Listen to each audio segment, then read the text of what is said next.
제가 오늘 아침 은행에서 받은 등기부등본에 제 이름이 없었습니다. 대신 거기엔 제 사위의 이름이 적혀 있었어요. 제가 30년 동안 겨울마다 난방비 아끼고 여름마다 에어컨 대신 선풍기 틀면서 지켜온 그 집이요. 제 허락도 없이 은행 대출 담보로 잡혀 있었습니다.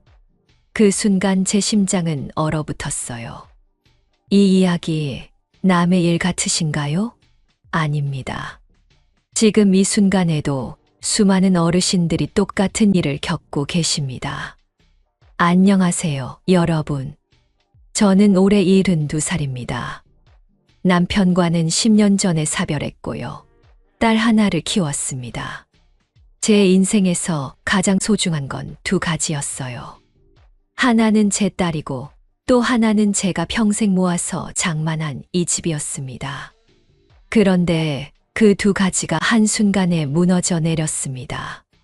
사위는 착한 사람이었어요. 아니, 착하다고 믿었습니다. 결혼하고 나서 명절 때마다 찾아왔고 제 생일도 잊지 않고 챙겨줬어요. 저는 아들이 없어서 늘 아쉬웠는데 사위가 그 빈자리를 채워주는 것 같았습니다. 그래서 더 믿었던 것 같아요. 제 퇴직금을 은행에 넣을 때도 사위가 옆에서 도와줬거든요. 그때 사위는 이자율이 좋은 상품을 알려주겠다며 함께 은행에 갔었습니다. 그런데 오늘 저는 충격적인 사실을 알게 됐어요. 제 집이 담보로 잡혀 있다는 걸요. 은행 직원이 차분하게 설명했지만 저는 아무것도 들리지 않았습니다. 제 눈은 서류에 적힌 사위 이름에서 떨어지지 않았어요. 저는 집이라는 단어를 속으로 몇 번이고 되뇌었습니다. 이 집은 제가 30년 동안 모은 집이에요. 직장 다닐 때 점심값 아껴가면서 옷 한 벌 새로 사지 않고 겨울에는 내복 2장 껴입고 난방비 줄이면서 모은 돈으로 산 집입니다. 은행 직원은 말했어요. 위임장과 인감증명서가 제대로 접수되어 있다고요. 저는 깜짝 놀랐습니다. 저는 도장을 찍은 기억이 전혀 없거든요. 그런데 서류에는 분명히 제 도장이 찍혀 있었어요. 어떻게 된 일일까요? 저는 집에 있는 서랍을 떠올렸습니다. 안방 책상 서랍에 인감도장을 보관하고 있었거든요. 그 서랍에 자물쇠가 몇 달 전부터 헐거워져 있었어요. 그리고 며칠 전 사위가 집에 왔을 때 그 서랍을 열었던 기억이 번개처럼 스쳤습니다. 저는 귀가 멍했어요. 숨을 쉬는 것도 힘들었습니다. 은행에서 나와 집으로 돌아오는 길, 버스 계단을 오르는데 다리에 힘이 하나도 없었어요. 몇 번이나 비틀거렸습니다. 집 앞 계단에서 한참을 서서 숨을 고르고 나서야 현관문을 열 수 있었어요. 집에 들어가자마자 안방으로 달려갔습니다. 책상 서랍을 열었어요. 인감도장이 없었습니다. 그뿐만이 아니었어요. 인감증명서 발급받을 때 쓰는 위임장도 사라져 있었습니다. 저는 그 자리에서 주저앉고 말았어요. 무릎에 힘이 풀렸습니다. 사위는 자주 은행 가자고 했어요. 이자율 좋은 상품이 나왔다면서요. 저축 방법도 알려준다면서요. 저는 그게 다 저를 위한 거라고 믿었습니다. 사위는 제게 친아들처럼 다가왔거든요. 그런데 오늘 저는 알았습니다. 그 친절한 눈빛 속에 다른 의도가 숨어 있었다는 걸요. 탐욕이란 건 정말 무섭습니다. 애정과 똑같은 얼굴을 하고 다가오거든요. 여러분, 혹시 이런 경험 있으신가요? 가족을 믿었는데 배신당한 경험이요. 댓글로 여러분의 이야기를 들려주세요. 저만 겪는 일이 아니라는 걸 알고 싶습니다. 그리고 이 영상이 도움이 되신다면 좋아요 버튼 꼭 눌러주시고요. 구독과 알림 설정도 부탁드립니다. 여러분의 소중한 노후를 지키는데 이 채널이 작은 도움이 되고 싶습니다. 저는 그날 밤 전화를 걸었어요. 딸한테요. 딸이 전화를 받았습니다. 저는 떨리는 목소리로 사위 바꿔달라고 했어요. 그런데 딸은 말했습니다. 남편이 지금 회식 중이라고요. 내일 아침에 전화 드리겠다고 했어요. 저는 아무 말도 할 수 없었습니다. 목구멍에서 말이 나오질 않았어요. 그날 밤 잠을 한숨도 못 잤습니다. 창문 바깥 오등 불빛이 바람에 흔들릴 때마다 제 마음도 함께 흔들렸어요. 제 인생이 통째로 무너지는 것 같았습니다.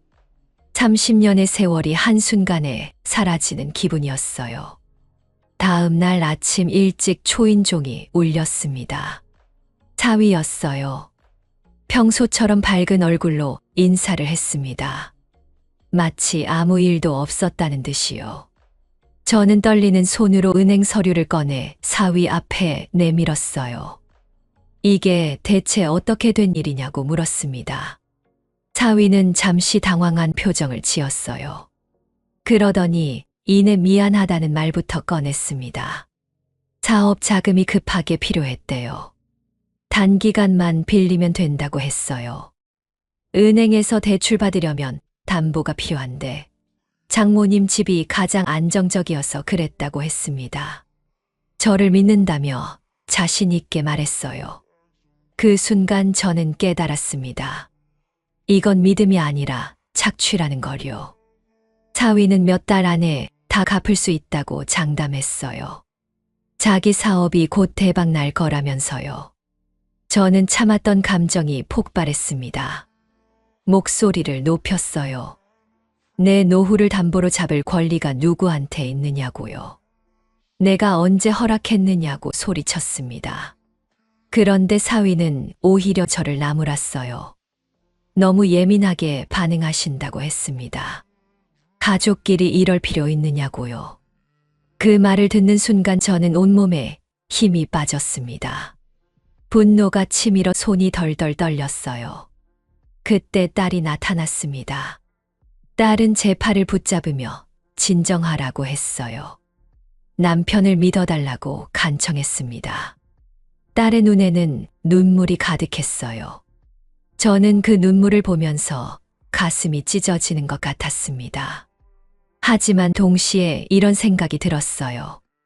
저 눈물이 남편의 잘못을 덮으려는 거라는 생각이요. 딸은 계속 말했습니다. 남편이 곧 사업에서 성공할 거래요. 그럼 빚도 다 갚고 엄마한테도 용돈 드릴 수 있대요. 그러니까 조금만 기다려달라고 했습니다. 저는 딸을 똑바로 쳐다봤어요. 그리고 물었습니다. 내가 만약 내 입장이라면 어떻게 하겠냐고요. 내 집을 남이 허락도 없이 담보로 잡았다면 참을 수 있겠냐고요. 딸은 아무 말도 하지 못했습니다. 그저 고개만 숙이고 있었어요. 저는 그날 집에서 사위와 딸을 내보냈습니다. 더 이상 이야기해봤자 소용없다는 걸 알았거든요. 혼자 남은 집은 너무 조용했습니다. 저는 거실 소파에 앉아 멍하니 천장만 바라봤어요. 30년 동안 지켜온 이 집이 이제 제 것이 아닐 수도 있다는 생각에 눈물이 났습니다. 하지만 울고만 있을 수는 없었어요. 저는 다시 은행을 찾아갔습니다. 이번엔 다른 직원을 만났어요. 근저당권을 없애려면 어떻게 해야 하는지 물었습니다. 직원은 친절하게 설명해 줬어요. 대출금을 전에 갚아야 한대요. 금액을 듣고 깜짝 놀랐습니다. 제 퇴직금의 절반을 훨씬 넘는 돈이었어요. 저는 자리에서 일어날 수가 없었습니다. 다리에 힘이 풀려서요. 직원은 저를 상담실로 안내했어요. 그리고 보이스피싱이나 금융사기 피해 사례를 보여줬습니다. 자녀나 친척 이름으로 집을 담보 잡고 결국 집을 잃는 노인들 이야기였어요. 저는 그 이야기 속에서 제 모습을 봤습니다. 남의 일 같지 않았어요. 직원은 금융감독원이나 법률구조공단에 상담받아보라고 권했습니다. 대출금이 안 갚히면 최악의 경우 집이 경매로 넘어갈 수 있대요. 경매라는 말을 듣는 순간 머릿속이 하얘졌습니다. 제 집이 낯선 사람 손에 넘어간다는 상상을 했어요. 제 기억들이 벽지마다 붙어 있는데요. 제가 흘린 땀방울들이 장판에 스며 있는데요. 그 모든 게 사라진다는 생각에 가슴이 무너졌습니다. 집으로 돌아오는 길에 저는 작은 노트를 샀어요. 그리고 첫 페이지에 이렇게 적었습니다. 배신은 가장 가까운 사람한테서 온다. 하지만 나를 지키는 것도 나 자신부터 시작해야 한다고요. 저는 결심했습니다. 이대로 당할 수는 없다고요. 제 노후를 지켜야 한다고요. 그날 밤 저는 인터넷을 검색했어요. 법률구조공단이 어디 있는지 찾아봤습니다. 무료로 법률 상담을 해준대요. 다음 날 아침 일찍 전화를 걸어 예약을 잡았습니다. 법률구조공단은 시청 근처에 있었습니다. 저는 버스를 2번이나 갈아타고 찾아갔어요. 내 앞실에는 저처럼 힘들어 보이는 사람들이 많았습니다. 젊은 사람도 있었고 저보다 나이 많은 어르신들도 계셨어요. 모두들 무거운 표정으로 앉아 있었습니다. 제 차례가 되어 상담실로 들어갔습니다. 변호사님은 50대쯤 되어 보이는 남자분이었어요. 인상이 부드러웠습니다. 저는 떨리는 목소리로 처음부터 끝까지 이야기했어요. 제 도장이 어떻게 사라졌는지, 사위가 어떻게 제 집을 담보로 잡았는지 다 털어놨습니다. 변호사님은 제 이야기를 끝까지 들어주셨어요. 중간에 끊지도 않았습니다. 다 듣고 나서 말씀하셨어요. 위임장이랑 인감증명서를 몰래 사용한 게 증명되면 형사 고소도 할 수 있대요. 하지만 가족 문제는 대부분 합의로 해결한대요. 형사 고소라는 말을 듣는 순간 등골이 오싹했습니다. 사위를 경찰서에 보내는 상상을 했어요. 그럼 제 딸은 어떻게 되는 거죠? 손주들은요? 저는 머리가 복잡해졌습니다. 변호사님은 다른 방법을 알려주셨어요. 채무변제 계획서라는 걸 만들 수 있대요. 사위가 매달 얼마씩 갚겠다고 약속하는 문서래요. 그걸 공증사무소에서 도장 찍으면 법적 효력이 생긴대요. 만약 약속을 안 지키면 그때 강제로 받아낼 수 있다고 했습니다. 저는 공증이라는 말에 희망을 느꼈어요. 형사 고소보다는 낫다고 생각했습니다. 변호사님은 계속 말씀하셨어요. 앞으로는 인감도장을 집에 두지 말래요. 은행 안전금고 서비스를 이용하거나 아예 본인만 열 수 있는 금고에 보관하래요. 저는 고개를 끄덕였습니다. 그동안 제가 너무 방심했던 거예요. 가족이니까 괜찮을 거라고 믿었던 게 독이 됐습니다. 변호사님은 마지막으로 이렇게 말씀하셨어요. 믿음은 마음으로 하는 거지만 재산은 제도로 지켜야 한대요. 상담을 마치고 나오는데 마음이 조금 가벼워졌습니다. 방법이 있다는 게 위로가 됐어요. 저는 공단에서 받은 채무변제 계획서, 양식을 가방에 넣고 집으로 돌아왔습니다. 집에 와서 저는 사위한테 전화를 걸었어요. 오늘 저녁에 집으로 오라고 했습니다. 딸도 함께 오라고 했어요. 사위는 무슨 일이냐고 물었지만 저는 대답하지 않았습니다. 그냥 오라고만 했어요. 저녁 7시쯤 사위와 딸이 왔습니다. 둘 다 불안한 표정이었어요. 저는 거실 탁자에 채무변제 계획서를 펼쳐놨습니다. 그리고 사위를 똑바로 쳐다봤어요.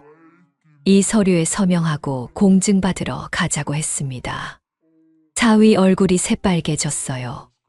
이게 뭐냐고 소리쳤습니다. 돈이 곧 들어온대요. 그러니까 이런 거 필요 없대요. 저는 단호하게 말했습니다. 공증 안 하면 내일 당장 경찰서에 고소장 낼 거라고요. 사위는 당황했습니다. 장모님이 정말 그럴 거냐고 물었어요. 저는 대답했습니다. 당연히 그럴 거라고요. 제 노후가 걸린 문제인데 장난칠 수 없다고 했어요. 딸이 울기 시작했습니다. 엄마한테 제발 남편을 믿어달라고 했어요. 남편이 거짓말하는 사람 아니래요. 저는 딸을 보며 말했습니다. 내 남편이 거짓말쟁이냐 아니냐가 중요한 게 아니래요. 내 집을 지키는 게 중요하다고 했어요. 사위는 한참을 말이 없었습니다. 그러더니 결국 고개를 숙였어요. 알겠다고 했습니다. 공증하겠대요. 저는 그 말을 듣고 긴장이 풀렸습니다. 우리는 그날 밤 바로 공증사무소로 갔어요. 다행히 야간에도 하는 곳이 있었습니다. 사위는 서류에 서명했어요.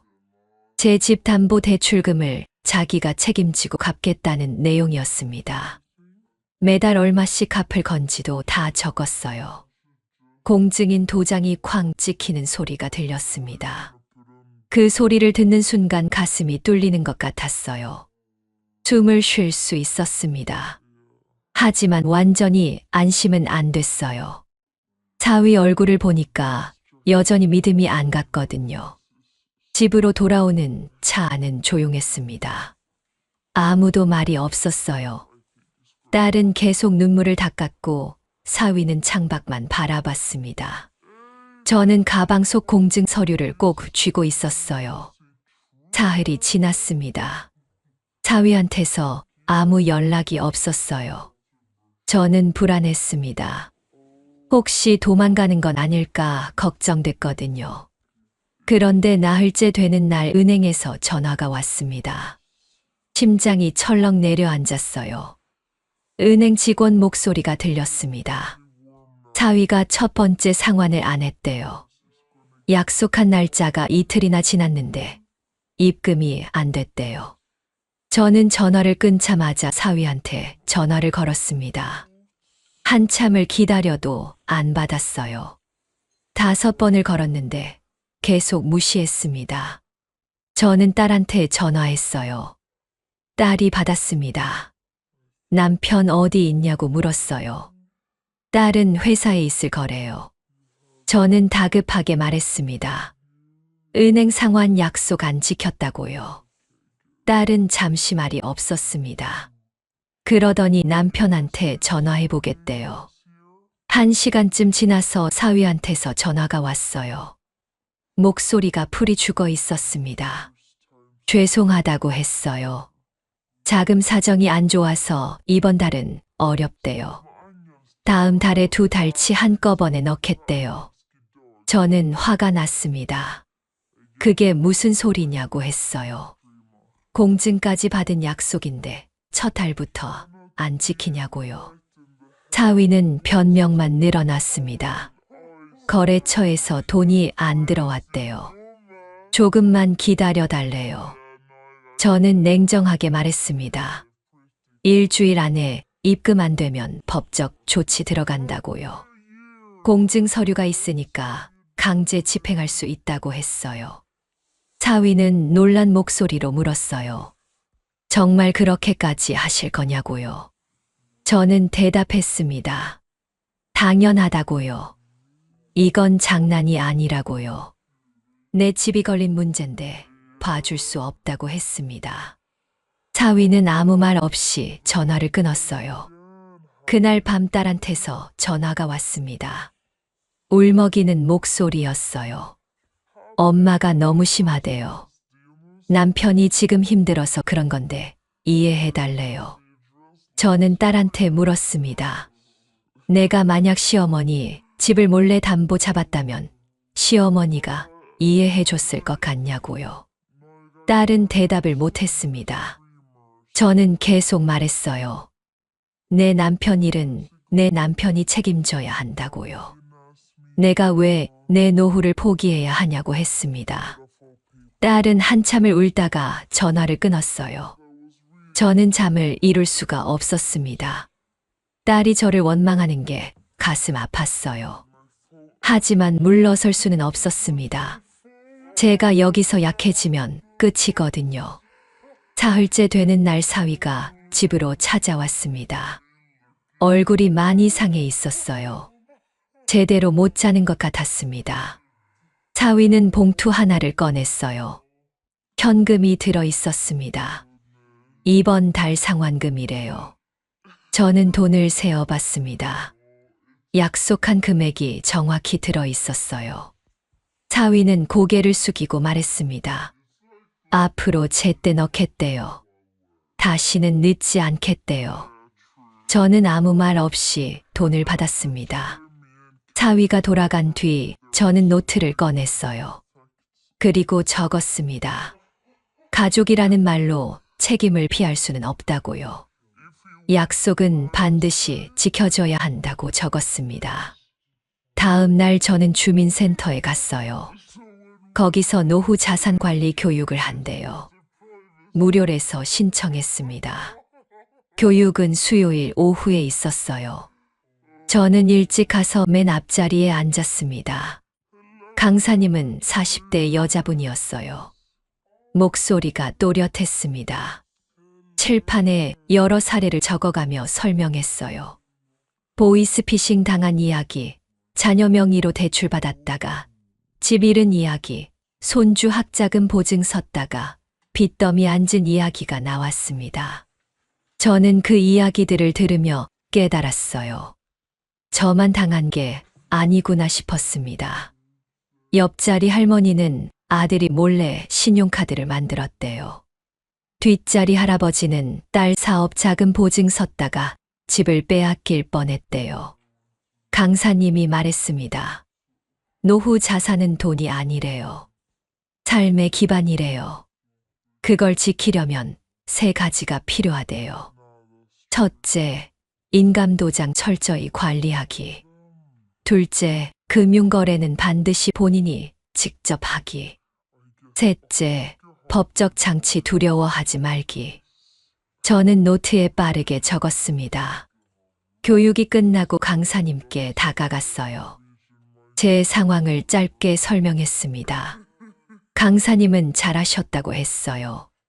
공증받은 게 제일 중요하대요. 그게 없었으면 돈 못 받을 수도 있었대요. 집으로 돌아오는 길에 저는 마음이 조금 편해졌습니다. 제가 한 게 맞구나 싶었어요. 저는 집에 와서 인감도장을 챙겼습니다. 그리고 다음 날 은행에 가서 안전금고를 신청했어요. 1년에 3만 원이면 된대요. 2달이 지났습니다. 사위는 약속을 지켰어요. 매달 정확히 돈을 입금했습니다. 저는 통장을 확인할 때마다 안도의 한숨을 쉬었어요. 하지만 완전히 마음을 놓을 수는 없었습니다. 3번째 달이 됐을 때였어요. 사위한테서 전화가 왔습니다. 목소리가 어두웠어요. 이번 달은 절반만 넣을 수 있대요. 사업이 안 풀려서 그렇대요. 다음 달에 나머지 넣겠대요. 저는 단호하게 말했습니다. 안 된다고요. 약속한 금액을 다 넣어야 한다고 했어요. 사위는 한숨을 쉬었습니다. 지금 정말 어렵대요. 이해해달래요. 저는 대답했습니다. 내가 이해하면 은행이 이해해주냐고요. 사위는 화가 난 목소리로 물었어요. 그럼 어떻게 하라는 거냐고요. 저는 냉정하게 말했습니다. 그건 내가 알아서 할 일이라고요. 나는 약속대로 받을 거라고 했어요. 사위는 전화를 끊었습니다. 저녁 무렵 딸이 찾아왔어요. 혼자 왔습니다. 딸은 눈이 퉁퉁 부어 있었어요. 앉자마자 울기 시작했습니다. 남편이 요즘 너무 힘들대요. 사업이 안 돼서 밤새 잠도 못 잔대요. 저는 딸을 보며 말했습니다. 그건 내 남편 문제라고요. 나는 피해자라고 했어요. 딸은 고개를 저었어요. 엄마도 좀 이해해달래요. 가족 아니냐고 했습니다. 저는 딸한테 물었습니다. 내가 30년 동안 모은 집이 하루아침에 담보로 잡혔다면 어떻겠냐고요. 내 노후가 사라진다면 참을 수 있겠냐고 물었어요. 딸은 아무 말 못했습니다. 저는 계속 말했습니다. 가족이라는 말로 모든 걸 덮을 수는 없다고요. 내 남편이 저지른 일은 내 남편이 책임져야 한다고 했어요. 딸은 한참을 울다가 돌아갔습니다. 그날 밤 저는 잠들기 전에 생각했어요. 제가 너무 매정한 걸까요? 하지만 곧 고개를 저었습니다. 이건 매정함이 아니라 생존이에요. 제 노후를 지키는 일이거든요. 다음 날 사위가 돈을 가져왔습니다. 약속한 금액 전부였어요. 어디서 구했는지는 묻지 않았습니다. 사위는 말없이 돈을 건네고 갔어요. 저는 그 뒷모습을 보며 복잡한 마음이 들었습니다. 넉 달째, 5달째도 사위는 돈을 넣었어요.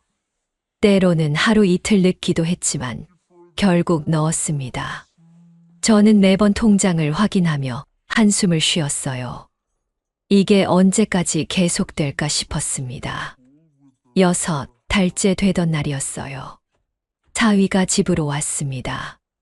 이번에는 표정이 조금 밝았어요. 사업이 조금 풀렸대요. 큰 거래처가 생겼대요. 앞으로는 더 수월할 거래요. 저는 믿지 않았습니다. 그냥 고개만 끄덕였어요. 사위는 말했습니다. 내년이면 대출금을 다 갚을 수 있을 것 같대요. 그럼 장모님 집 담보도 풀릴 거래요. 저는 대답했습니다. 그때 가서 보자고요. 주민센터 교육에서 알게 된 할머니가 있었어요. 김 할머니라고 불렀습니다. 저랑 비슷한 일을 겪었대요. 아들이 사업 자금으로 집을 담보 잡았다가 결국 집을 잃었대요. 지금은 월세 사는 작은 방에 산대요. 김 할머니는 말했습니다. 자기는 법적 조치를 안 했대요. 아들을 믿었대요. 그런데 결국 아들 사업은 망했고 집은 경매로 넘어갔대요. 지금은 아들하고도 연락 안 하고 산대요. 저는 그 이야기를 들으며 소름이 돋았습니다. 만약 제가 공증을 안 받았다면 저도 저렇게 됐을 거예요. 저는 김 할머니한테 말했습니다. 할머니 잘못이 아니라고요. 할머니는 고개를 저었어요. 자기가 너무 순진했대요. 저는 집으로 돌아와 노트를 펼쳤습니다. 그리고 적었어요. 가족을 사랑하는 것과 재산을 지키는 것은 별개다. 둘 다 지킬 수 있는 방법은 제도와 법이다. 그렇게 적고 나니 마음이 정리됐습니다. 7달째가 됐을 때 딸이 전화했어요. 목소리가 밝았습니다. 남편 사업이 정말 잘 되고 있대요. 이번 달부터는 2배로 갚을 수 있대요. 그럼 1년 안에 다 끝난대요. 저는 조심스럽게 물었습니다. 정말이냐고요? 딸은 확신에 찬 목소리로 대답했어요. 엄마 믿으래요. 이번엔 진짜래요. 저는 전화를 끊고 생각했습니다. 믿고 싶었어요. 하지만 확인하기 전엔 안심할 수 없었습니다. 그달 말 정말로 2배 금액이 입금됐어요. 저는 통장을 보고 또 봤습니다. 정말 들어와 있었어요.